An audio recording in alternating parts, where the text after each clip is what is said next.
Tudor Dixon now joins us. She ran against Gretchen Whitmer for governor in Michigan in the last election cycle and is the host of the Tudor Dixon podcast, which you can listen to on the Clay and Buck Network. And she is getting more and more listeners and subscribers with each week that she is putting out these episodes.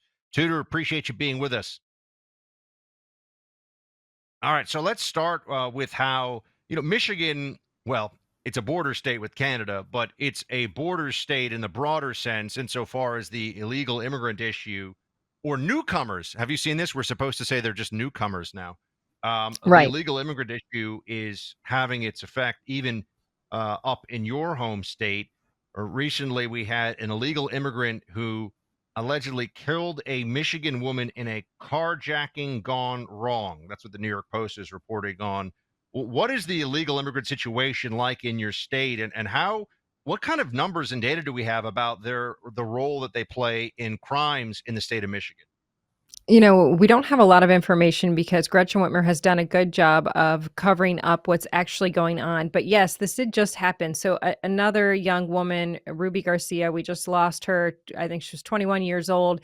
And we don't actually even know if it was a carjacking. And some of the events around what happened that day are sort of mysterious. It was on our U.S. Highway 131. And she was actually left on the highway. After she was shot, she was left on the highway. I mean, it's like a gruesome situation, devastating for the family. But I think I think the thing we need to talk about most is that when the family was interviewed, they said, you have no idea the number of lives that are affected by the fact that she's gone. And I think that's the thing that we have to remember in every one of these crimes. It's not that you lost a life, it's that you've altered hundreds of lives. So many people are hurt by every one of these senseless murders that happen because people like Joe Biden allow the border to be open. People like Governor Whitmer entice people to come to the state of Michigan. And I say that because she's put out this new policy where she is asking people in Michigan to take illegal immigrants into their home. And it's a new rent system that goes through the government in Michigan, where the government will now pay you $500 a month for up to 12 months to take somebody into your house. There are no rules here. You don't even know the history of this person. You know nothing. You don't know the history of the person who's taking the people in. You don't know the history of the people who are coming there. I mean, the whole thing is like such a disaster. Are we going to hurt these people that are coming in? Are they going to hurt people in the state of Michigan? Yeah, it's just unreasonable. It is pretty wild, and I want to reiterate what you just said. In the state of Michigan, Gretchen Whitmer, my understanding, is willing to pay $500 a month, $6,000 a year for people to take illegal immigrants into their homes and house them. That's taxpayer money. What percentage, you just ran for governor in Michigan, Tudor, what percentage of Michiganders do you think agree with that policy? A quarter? Lower? I mean, I can't imagine that there are very many people, to say nothing of who would actually do it, but who would even want their tax dollars being used to support a program like this, which, by the way, encourages more illegal immigration because it gives illegal immigrants more free stuff.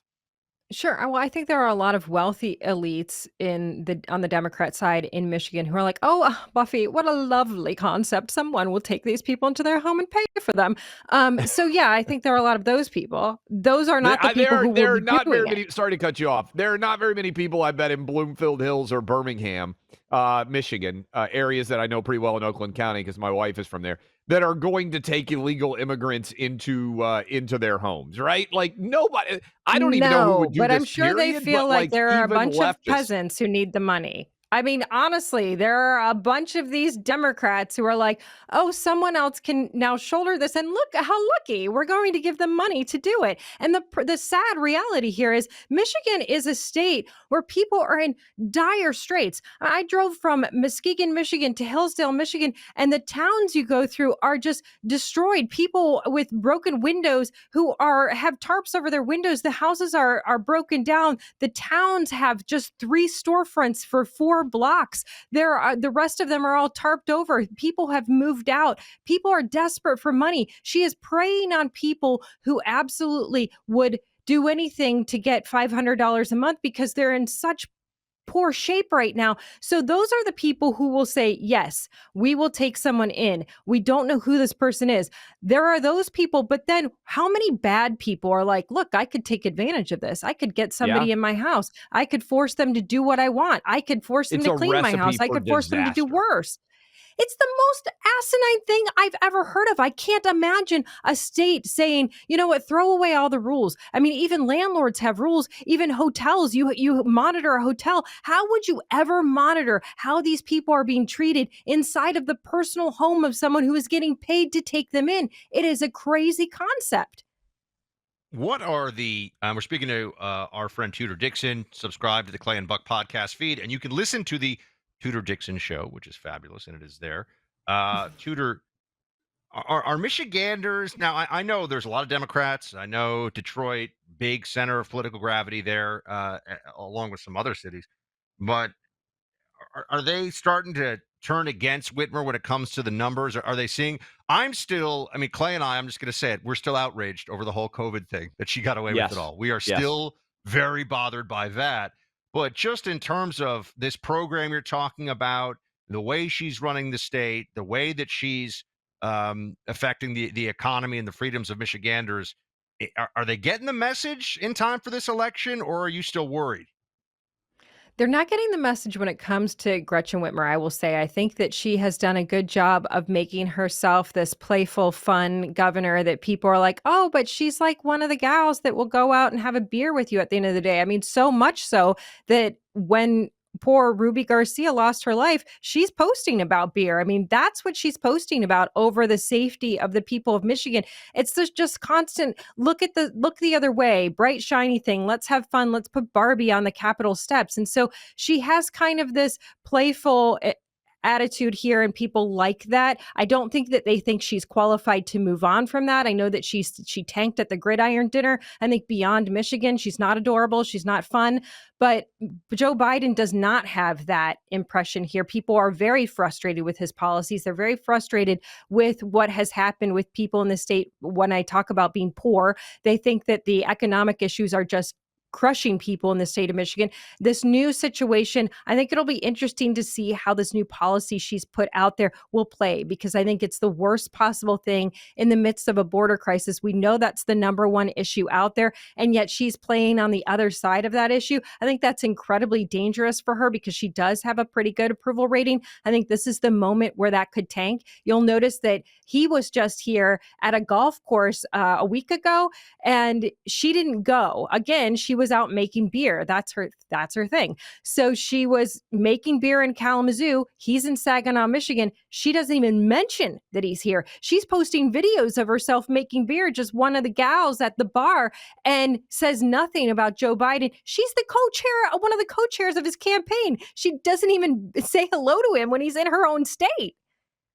Tudor, what do you think about the Arab and Israeli voter issue in Michigan? Because it seems clear that the Biden White House is just terrified of figuring out how to manage this, because they're losing a lot of support of Arab voters. There's this huge population in Dearborn area, as you know, that tends to vote Democrat. And then the Jewish vote has tended to go Democrat in Michigan as well. Are you of the opinion that Biden is in trouble, given how close Michigan is, with trying to figure out how to handle that duo, given that they're basically completely contradictory, yet two staples of his coalition? Yeah, absolutely. It's a big deal. They know it's a big deal here in the state of Michigan. It goes beyond just those communities, though, because they have infiltrated the college campuses with this radical notion that Israel is so bad. And so a lot of that uncommitted vote, you'll notice, came from Michigan State. It came from the University of Michigan. Those are two big voting blocks for them. So they could say, okay, we're going to be okay without Dearborn, without Hamtramck. We'll move on from those communities. We'll try to get our standard Democrats out. But now the young people are turning against them because they're like, wait a minute. You told us this was bad. We want these people are being oppressed. Oppressors are bad. Occupiers are bad. Okay, so now we're against you, Joe Biden. It's a mess for him. You've got Chuck Schumer coming out and saying he wants to get rid of Netanyahu. They need to have a new election. And you see Democrats are going, wait a minute, you don't actually get involved in someone else's election. Even Democrats are saying, whoa, this is crazy. It's desperation because they see that they are potentially going to lose Michigan. And Michigan oftentimes dictates how the presidential election will go. They were shocked when they lost Michigan in 2016. They vowed to never do it again. They took the Colorado playbook and they brought it to Michigan. They've infiltrated Michigan with all these outside groups. They've done this in several of the legislative districts. They've flipped them blue. They think that's permanent. It's very fresh. It just happened in 22. They could potentially lose Michigan, and then their whole playbook kind of gets thrown out the window, and they don't exactly know how to handle it because they've turned the people so against any type of rule that they've now turned against Biden himself, which I think is kind of beautiful, but it's also hard to come back from because we have to talk to people about what America really is and why you should be happy to live here. Tudor, they ran against you 2022 abortion. Is that issue now basically resolved in Michigan such that Biden's going to try to use it as a touchstone alongside of democracy as two of his big selling points? He's going to say Trump is evil. We all know that. But is abortion, in your mind, kind of a decided issue now in Michigan that's not going to motivate a lot of voters like maybe it did in 22? It is fully a decided issue because it's in the Constitution now, but no, they will continue to use it. Just yesterday, the Michigan Dems posted on X, oh, they went after abortion. The next thing they're going after is IVF. They're going after birth control. This is the Republican playbook. Now, Republicans then, of course, retweeted that and they were like, that's ridiculous. Okay, that's not enough because they're very skilled with the propaganda. They also go directly to these college campuses, to young women, to suburban moms, and they're going to take birth control. I mean, the minute people believe that Republicans want to take birth control away from them, just that's it. It's over. They've figured out that this is a fantastic message for them. They can run on that, and it will overshadow crime. It will overshadow economy. It will overshadow the border because at the end of the day, it's very personal, and it's 50% of your population. And then you've got the men who are going to come alongside those women and say, wait a minute, you're not going to affect my wife or my girlfriend or my daughter's ability to get birth control or to have IVF or to create a family or decide not to create a family. And so that message is incredibly powerful. We allowed them to go after us in 22. And I say that because you talked when we got on about her COVID policies. We were not strategic enough about getting out who she really is. We did not have the ability to go out over YouTube and all these different apps and advertise directly to the people like she did, or at least we weren't smart enough at that time to do that. We cannot allow that to happen again. We've got to show them who the Democrats are, and we've got to tell them what they're saying about us is not true. We're not doing that. Tudor Dixon, everybody. Tudor, appreciate you being with us. Hey, thank you so much. Few actions are more valiant than defending someone who can't defend themselves, such as the work of those at the Preborn network of clinics. Every day, all day, the team of people working at Preborn do their best to save the lives of unborn children. They accomplish that by welcoming pregnant mothers deciding on the fate of their unborn baby and offering them support, resources, and a free ultrasound experience. By introducing a mother to her child on an ultrasound, a baby's chance at life doubles.